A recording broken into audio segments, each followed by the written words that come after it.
Hi everyone, welcome to Fincom Education. I am Professor Amandeep Kaur. In last video of branch account, we have discussed when goods sent to branch by the head office at cost plus profit, or we can say that selling price or invoice price और market price.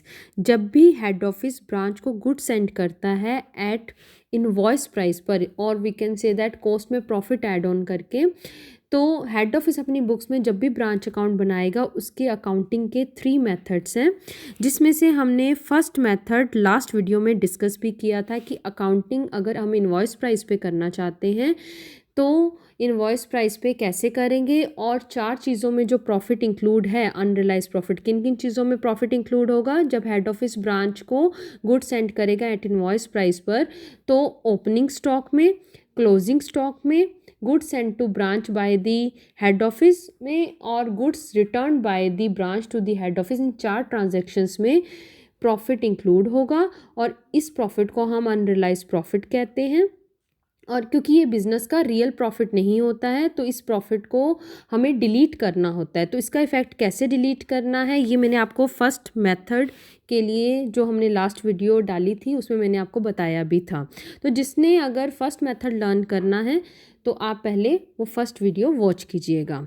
इस video में हम discuss करेंगे next second method, branch adjustment account method, कि जब goods send किए जाते हैं एट इनवॉइस प्राइस पर by the head office to the branch, तो इनवॉइस प्राइस पर रिकॉर्डिंग करते हुए साथ में ब्रांच एडजस्टमेंट अकाउंट प्रिपेयर करके हम ओपनिंग स्टॉक में से, क्लोजिंग स्टॉक में से, goods send to the branch by the head office में से और goods return by the branch to the head office में से प्रॉफिट कैसे डिलीट करेंगे, इस वीडियो में आज हम लर्न करेंगे।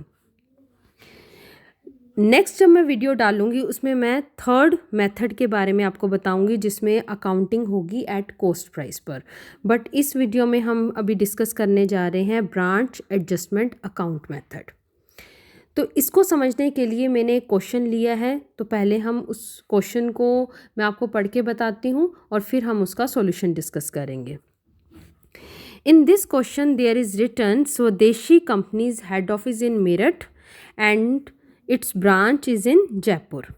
और हेड ऑफिस अपने गुड्स सेंड करता है ब्रांच को कॉस्ट में 20% प्रॉफिट ऐड ऑन करके, और ब्रांच गुड्स सेल करता है to the customers on cash basis and credit basis, दोनों पर ही होते हैं।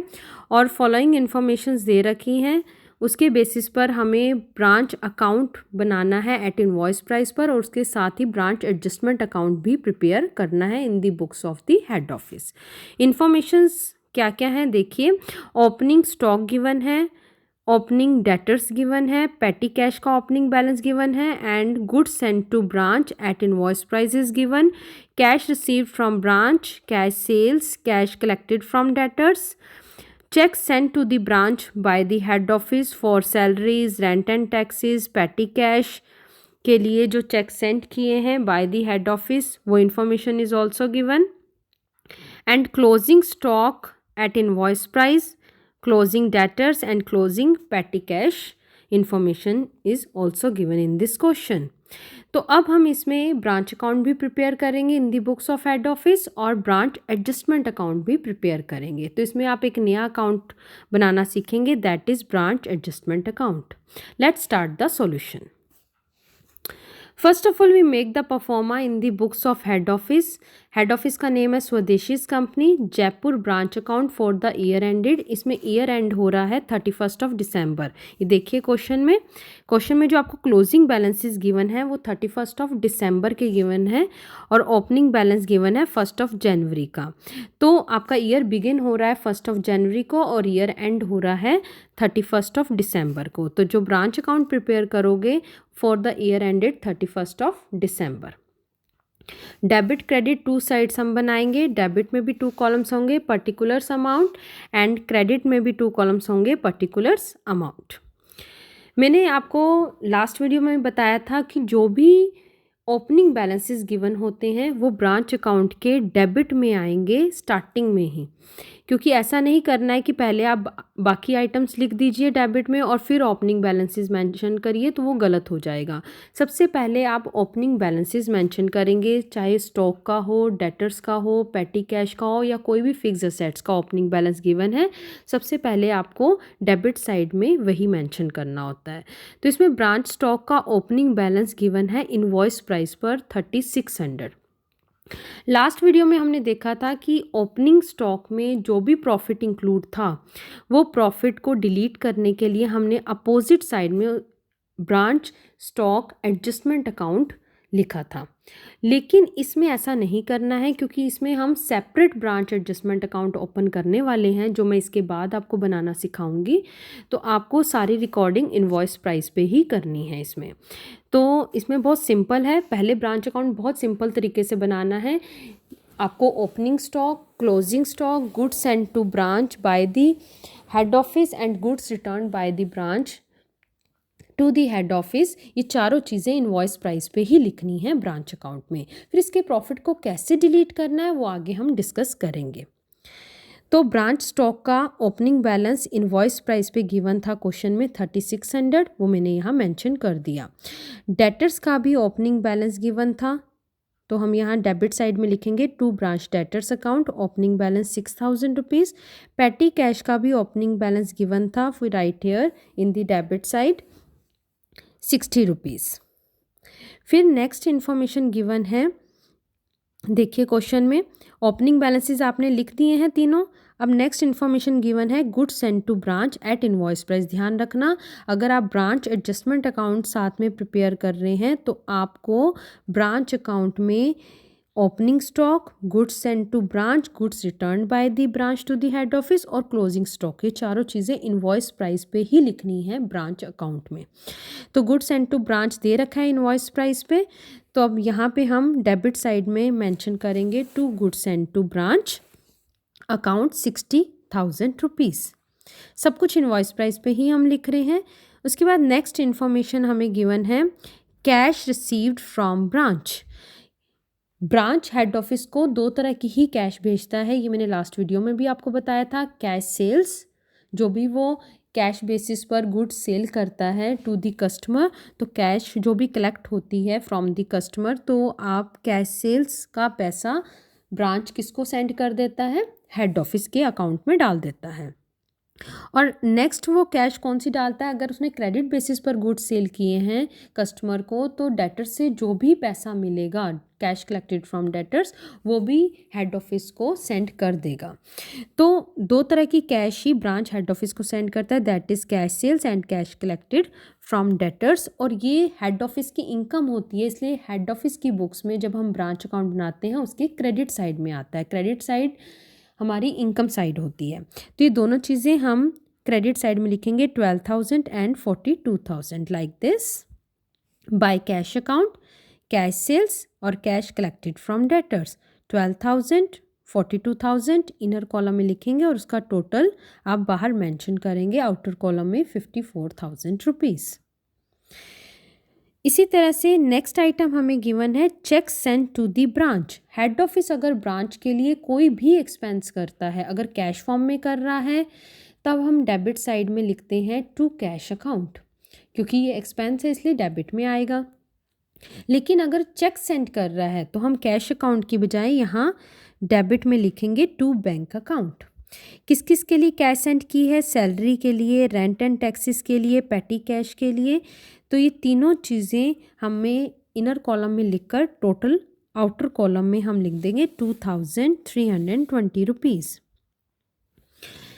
अगर मान लो यहाँ पर हेड ऑफिस ने ब्रांच को कोई फिक्स असेट्स खरीदने के लिए भी चेक सेंड किया होता, तो वो भी हम यहाँ मेंशन कर देते। लाइक फर्नीचर के लिए सेंड किया है तो फर्नीचर यहाँ मेंशन कर देते, फॉर एग्जांपल 5,000 रुपीज़ का, तो वो क्लोजिंग बैलेंस भी हम यहाँ पर शो करते क्रेडिट में बाय ब्रांच फर्नीचर अकाउंट।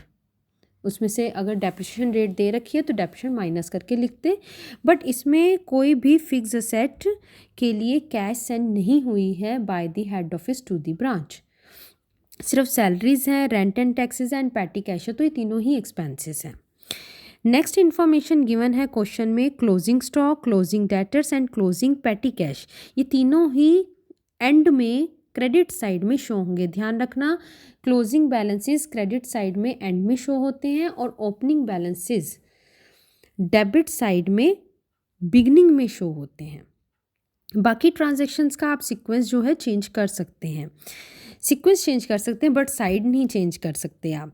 तो ब्रांच स्टॉक अकाउंट का भी हमने क्लोजिंग क्रेडिट साइड में मेंशन कर दिया इनवॉइस प्राइस पर ही, और डेटर्स का भी हमने क्लोजिंग बैलेंस मेंशन कर देंगे क्रेडिट साइड में, और पेटी कैश का भी क्लोजिंग बैलेंस मेंशन कर देंगे। अब पहले हम क्या करते थे कि अगर क्रेडिट साइड ज़्यादा होती थी तो क्रेडिट साइड हमारी इनकम साइड होती है, अगर ये ज़्यादा टोटल ज़्यादा वाला लिखते हैं, और डेबिट साइड माइनस करके आप डेबिट साइड में लिख देते थे to branch P&L account profit, जो भी प्रॉफिट निकलता था वो ब्रांच P&L में चला जाता था। और अगर डेबिट साइड ज़्यादा है तो ये एक्सपेंस साइड होती है, हमारा लॉस निकलता था क्रेडिट साइड में, हम निकालते थे क्रेडिट साइड की सारी आइटम माइनस करके by branch P&L account, loss निकल जाता था। लेकिन इसमें हम एक अनदर अकाउंट और बनाने वाले हैं, ब्रांच एडजस्टमेंट अकाउंट। तो आप क्या करेंगे, जो भी बैलेंस निकलेगा, चाहे डेबिट में निकले चाहे क्रेडिट में निकले, वो बैलेंस अब ब्रांच P&L में ना जाकर ब्रांच एडजस्टमेंट अकाउंट में जाएगा, क्योंकि अभी अनरियलाइज प्रॉफिट जो स्टॉक में, ओपनिंग स्टॉक में, गुड्स सेंड टू ब्रांच में और क्लोजिंग स्टॉक में अगर इंक्लूड है तो अभी तक हमने डिलीट नहीं किया है। तो इसका जो भी प्रॉफिट और लॉस निकलेगा ब्रांच अकाउंट का, वो अब ब्रांच P&L में ना जाकर किस में जाएगा, ब्रांच एडजस्टमेंट अकाउंट में। एक तो ये चेंज आएगा। तो ब्रांच एडजस्टमेंट अकाउंट में इसका प्रॉफिट और लॉस जो भी निकलेगा वो उसमें ट्रांसफ़र होगा। तो देखते हैं इसमें प्रॉफिट है या लॉस है। तो इसमें क्या है, आपकी डेबिट साइड का टोटल ज़्यादा आ रहा है, तो हमने डेबिट साइड का टोटल नीचे मेंशन किया 71,980, और क्रेडिट में भी हम टोटल मेंशन कर देंगे, और क्रेडिट की सारी आइटम्स माइनस करके जो हमारा लॉस आया है, that loss is transfer to the branch adjustment account. अब ब्रांच P&L में ट्रांसफ़र नहीं करोगे, ब्रांच एडजस्टमेंट अकाउंट में ट्रांसफ़र करेंगे, दैट इज़ 2,340 रुपीज़ हमारा लॉस निकल कर आ गया है। अब आपको मैं नया अकाउंट बनाना सिखाऊंगी, that is branch adjustment account. तो ब्रांच एडजस्टमेंट अकाउंट कैसे बनाना है और क्यों बना रहे हैं? Branch adjustment account basically that profit which is included in opening stock, closing stock, goods send to branch और goods return by the branch to the head office. इन चारों में जो भी अनरियलाइज प्रॉफिट है that should be transferred to the adjustment account, and उसका effect अब हम नील करने वाले हैं एडजस्टमेंट अकाउंट के थ्रू। तो ब्रांच अकाउंट से अगर प्रॉफिट आ रहा है, मान लो इसमें हमारा यहाँ प्रॉफिट निकला होता डेबिट साइड में, तो वो इसके क्रेडिट में शो होता बाय ब्रांच अकाउंट के नाम से। लेकिन अगर लॉस निकल रहा है, तो लॉस देखो हमारा निकला था, तो हमने इसमें क्या लिखा था क्रेडिट साइड में, बाय ब्रांच एडजस्टमेंट अकाउंट। तो ये एडजस्टमेंट अकाउंट के अपोजिट साइड में आ जाएगा, डेबिट में। लॉस है तो डेबिट में आ जाएगा। अगर इधर आपका प्रॉफिट निकला होता तो ये प्रॉफिट आप यहाँ पे क्रेडिट साइड में शो करते। अभी लॉस निकला था तो डेबिट साइड में हमने देखो ट्रांसफ़र कर दिया टू ब्रांच अकाउंट 2,340 रुपीज़। अब बहुत सिंपल है ये वाला अकाउंट। अब देखो चार कौन कौन सी चीज़ों में प्रॉफिट इंक्लूड होता है अनरियलाइज प्रॉफिट। एक तो ओपनिंग स्टॉक में, तो सबसे पहले हम ओपनिंग स्टॉक की बात करते हैं। ओपनिंग स्टॉक कितना था? ओपनिंग स्टॉक था 3,600 रुपीज़, ये आपका इनवॉइस प्राइस था। इसमें कितना प्रॉफिट इंक्लूड है? That is given in the question, cost में 20%। तो अगर हम अज्यूम करते हैं, देखिए फर्स्ट वर्किंग नोट, अगर हम अज्यूम करते हैं कि कॉस्ट हमारी 100 है तो प्रॉफिट कितना है उसका 20%, दैट मीन्स 20। तो इनवॉइस प्राइस कितना होगा? Cost plus profit is equals to invoice price, 100 plus 20 is equals to 120। तो इसी कंसेप्ट का हम यूज़ करते हुए हम प्रॉफिट इसमें से निकाल लेंगे। अब देखिए ओपनिंग स्टॉक आप ब्रांच अकाउंट में कहाँ लिखते हैं? डेबिट साइड में। और अगर आपने इसका प्रॉफिट डिलीट करना है या उसका इफ़ेक्ट कैंसिल करना है, किसी का भी चीज़ का इफ़ेक्ट कैंसिल करना होता है, किसी ट्रांजैक्शन का आपने इफ़ेक्ट कैंसिल करना है, तो आप उसके अपोजिट साइड में लिख देंगे। तो अब हम ब्रांच अकाउंट के अंदर अपोजिट साइड में नहीं लिख रहे हैं, ब्रांच एडजस्टमेंट अकाउंट में अपोजिट साइड में लिखेंगे। यहाँ डेबिट में आया है तो इसका प्रॉफिट अगर हमने डिलीट करना है तो क्रेडिट में विद सेम नेम आ जाएगा, बाय ब्रांच स्टॉक अकाउंट।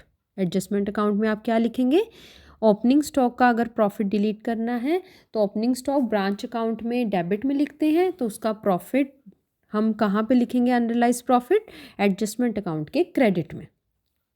3600 का ओपनिंग स्टॉक है, तो ये 3600 इनवॉइस प्राइस है, तो इसके डिवाइड में इसका बेस रखेंगे, दैट इज़ 120 रुपीज़। यहाँ से देखिए इनवॉइस प्राइस का क्या होता है, बेस 120, तो हमने बेस रख दिया 120। आपने जो फाइंड आउट करना है वो मल्टीप्लाई में रखें। आपने फाइंड आउट क्या करना है, कैलकुलेट कर रहे हो आप प्रॉफिट, तो इनटू हम क्या कर देंगे, प्रॉफिट रेट कितनी है 20, वो हमने यहाँ पुट कर दी। तो 3600 डिवाइड बाई 120 इंटू 20 करेंगे तो आपका 600 प्रॉफिट हमने क्रेडिट में लिखकर उसके इफेक्ट को नील कर दिया। तो इनडायरेक्टली अब 3600 का जो स्टॉक है वो इनडायरेक्टली रिकॉर्ड हो चुका है। 3600 माइनस 600 इज इक्वल्स टू 3000, ये रिकॉर्ड हो चुका है। अब उसके बाद मैंने बताया था और किस चीज़ में अनरियलाइज प्रॉफिट इंक्लूड होता है, goods send to branch by the head office. अब गुड्स सेंड टू ब्रांच आप ब्रांच अकाउंट में डेबिट में लिखते हैं, तो यहाँ पे उसका अगर प्रॉफिट डिलीट करना है तो क्रेडिट में आ जाएगा, by goods send to branch. Goods send to branch कितना था, 60,000 रुपीज़, तो उसका प्रॉफिट कैसे निकालोगे, 60,000 इनवॉइस प्राइस है तो डिवाइडेड बाय इनवॉइस प्राइस 120, और प्रॉफिट कैलकुलेट करना है तो इंटू 20, तो कैलकुलेट करेंगे तो आपका प्रॉफिट आ जाएगा 10,000 रुपीज़। 10,000 रुपीज़ देखो हमने डिलीट कर दिए indirectly goods send to branch में, सेम उसी नेम से अकाउंट का नेम आ जाएगा। क्लियर, 60,000 का आपका गुड्स सेंड टू ब्रांच था और 10,000 उसका प्रॉफिट हमने अपोजिट साइड में लिखकर इनडायरेक्टली वो रिकॉर्ड हो चुका है। 60,000 माइनस 10,000 इज इक्वल्स टू 50,000 पे रिकॉर्ड हो चुका है। और थर्ड प्रॉफिट किस में इंक्लूड होता है, goods return by the branch में, जो इस क्वेश्चन में था ही नहीं, तो उसमें प्रॉफिट हम नहीं निकालेंगे। और फोर्थ प्रॉफिट किस में इंक्लूड होता है, क्लोजिंग स्टॉक में। क्लोजिंग स्टॉक आप ब्रांच स्टॉक अकाउंट के क्रेडिट में लिखते हैं, सो अब हम उसका प्रॉफिट डिलीट करने के लिए डेबिट में लिख देंगे टू ब्रांच स्टॉक अकाउंट। कितना था क्लोजिंग स्टॉक, 6,000 रुपीज़, तो उसका प्रॉफिट कैसे निकालोगे, 6,000 डिवाइडेड बाय 120 इंटू 20, तो प्रॉफिट आ जाएगा 1,000 रुपीज़। तो इनडायरेक्टली अब देखो क्लोजिंग स्टॉक में से प्रॉफिट डिलीट हो चुका है। 6,000 का क्लोजिंग स्टॉक था, उसमें 1,000 प्रॉफिट था, तो 6,000 माइनस 1,000 इज इक्वल्स टू 5,000 आपका क्लोजिंग स्टॉक रिकॉर्ड हो चुका है। अब जो प्रॉफिट आएगा ना ब्रांच एडजस्टमेंट अकाउंट से, जो भी प्रॉफिट और लॉस निकलेगा वो आपकी ब्रांच का रियल प्रॉफिट होगा, दैट इज़ नेट प्रॉफिट और नेट लॉस, और वो किस में जाएगा, जनरल P&L में, चाहे वो प्रॉफिट निकले या लॉस निकले। अगर क्रेडिट साइड ज़्यादा है तो आपका डेबिट साइड माइनस करके प्रॉफिट निकलेगा, लेकिन अगर आपकी डेबिट साइड ज़्यादा है तो डेबिट साइड आपकी एक्सपेंस साइड होती है, तो क्रेडिट की आइटम माइनस करके लॉस निकलेगा और वो भी जनरल P&L में ट्रांसफ़र होगा। लेकिन इसमें क्रेडिट साइड ज़्यादा है, तो हमने क्रेडिट साइड का टोटल किया 10,600, दोनों साइड पुट कर दिया नीचे, और डेबिट की दोनों आइटम माइनस करके तो हमारा यहाँ पे प्रॉफिट आ गया 7,260, जो जनरल P&L में ट्रांसफ़र हो गया। इस तरह से आप ब्रांच एडजस्टमेंट अकाउंट बनाएंगे। तो अगर क्वेश्चन में आपको कह रखा है कि आपको अकाउंटिंग करनी है एट इनवॉइस प्राइस पे, तो आप फर्स्ट मेथड जो मैंने लास्ट वीडियो में बताया था वो भी कर सकते हैं, और ये सेकंड मेथड भी आप यूज़ कर सकते हैं। लेकिन अगर उसने कह दिया क्वेश्चन में कि आपको अकाउंटिंग करनी है एट इनवॉइस प्राइस पर और साथ में ब्रांच एडजस्टमेंट अकाउंट बनाना है, तो आपको ये वाला मेथड ही यूज़ करना होगा। Hope you understood this method. If there is any doubt, then let me know. Bye bye.